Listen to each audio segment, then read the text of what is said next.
আমাদের আইন শৃঙ্খলা পরিস্থিতি মোটামুটি আল্লাহ দিলে একটা স্যাটিসফ্যাক্টরি লেভেলে চলে আসছে। এটা আস্তে আস্তে আরো উন্নতির দিকে যাবে। অটো রিক্সা বন্ধে হাইকোর্টের নির্দেশনা দিয়ে ওইটা নিয়ে আলোচনা হয়েছে। বিজয় দিবস সম্বন্ধে আমাদের আলোচনা হয়েছে। তারপরে দুষ্কৃতিকারীদের গ্রেপ্তার প্রসঙ্গে আলোচনা হয়েছে। তারপরে যে ভুয়া মামলা এবং চাপ দিয়ে হয়রানি করা হয় যে এইগুলির ব্যাপারেও আলোচনা হয়েছে এবং মাদকের ব্যাপারে আমাদের আলোচনা হয়েছে।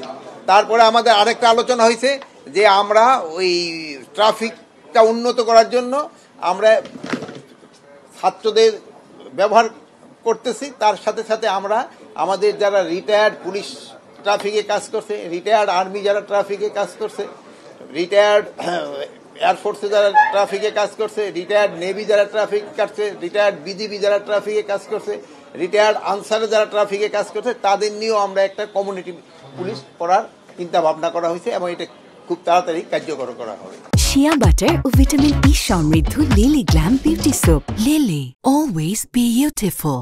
অটো রিক্সা সম্বন্ধে আমরা তো বাস্তবায়ন করব না, এটা তো উচ্চ আদালতের একটা আদেশ। উচ্চ আদালতের আদেশটি আমরা বাস্তবায়ন করতে যাচ্ছি এবং উচ্চ আদালতের আদেশটার ব্যাপারে আমাদের যে আইন মন্ত্রণালয় তারা হয়তো একটা উচ্চ আদালত থেকে আজকে হয়তো একটা কোনো ডিসিশন আসবে। ওই ডিসিশনটা যেটা আসে ওই ডিসিশনের উপরে আমরা যা আসবে ওই ডিসিশনের ব্যাপারে আমরা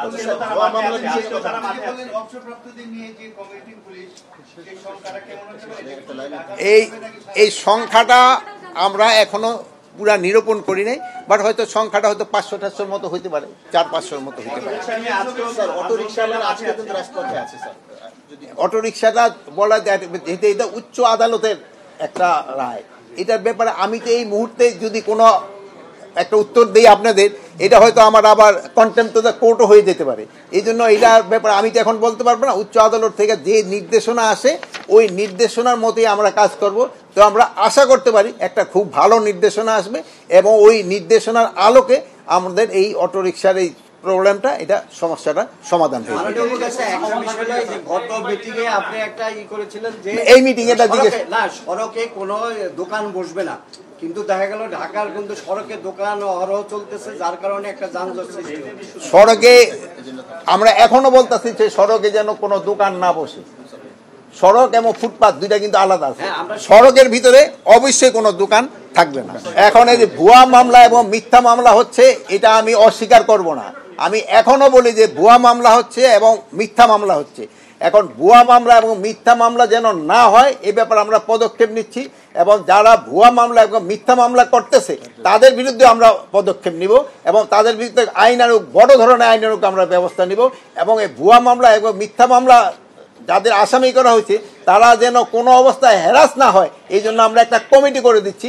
শুধু থানা নয়, এবং ওই কমিটির মাধ্যমেও তারা দেখবে। ওই কমিটিতে আমরা একটা প্রপোজাল দিছি, এটা এখনো ফাইনাল হয়নি।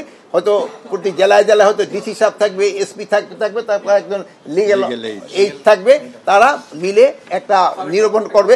ভাই কথা শেষ করার আগে আটটা কয়ে ফেলা, নিরূপণ করবে যে অ্যাকচুয়াল কে দোষী যেন না হয়। আমরা আইন শৃঙ্খলার ব্যাপারে কোনো উদ্বিগ্ন নাই। আমাদের আইন শৃঙ্খলা পরিস্থিতি মোটামুটি আল্লাহ দিলে একটা স্যাটিসফ্যাক্টরি লেভেলে চলে আসছে। এটা আস্তে আস্তে আরো উন্নতির দিকে যাবে। আমাদের রাস্তার মানে 25% শহরের রাস্তা থাকার কথা, আমাদের আছে 7.5% রাস্তা। আপনারাই কিন্তু এটা বলেন, আমরা কিন্তু মাপি না। আমাদের গাড়ি ঘোড়া কিন্তু দিন দিন বেড়েই চলছে। গাড়ি মানে এই রাস্তা তো এটা পুরোটা নিতে পারতেছে না। তারপরে আপনারাই দেখতেছেন যে আজকে এই জায়গা অমুকে গিয়া ব্লক করে, ওরকম ওই জায়গায় ওইটা ব্লক করে, এই তো একটা যানজটের সৃষ্টি হচ্ছে। এই আর প্লাস আপনাদের একটু কমিউনিটি পুলিশগুলি আগেও কিন্তু কাজ করছে, যে কাজ করে নাই তা না। আপনারা দেখছেন পুরানো ঢাকায় একটা গজারি লিয়ে দাঁড়ায় থাকতো না, রিক্সাগুলি সব সোজা যায় না, মানে এটি কিন্তু আগেও ছিল। বাট ওইগুলি আবার আমরা পুনরায় আবার একটু নতুন ফর্মে আবার নিয়ে আসতেছি। ঢাকা বেশ হলো হচ্ছে কি ট্রাফিকটা একটু ঢাকায়, আমি যেমন ধরুন চিটাগাং গেলাম, রাজশাহী গেছি, বরিশাল গেছি, ওই জায়গায় কিন্তু ট্রাফিক জ্যাম এত না, মানে কিন্তু এটা মেইনলি আমরা প্রথম ঢাকাই করবো। কতদিন থেকে শুরু হচ্ছে দেখি তো, এটা তো একটা রিক্রুটমেন্টের প্রসেস। আমি যদি বললাম আজকে আমি শুরু করে দিলাম, বাট আমার তো লোকগুলি পেতে হবে, এই জন্য আমার একটু সময় দিতে হবে।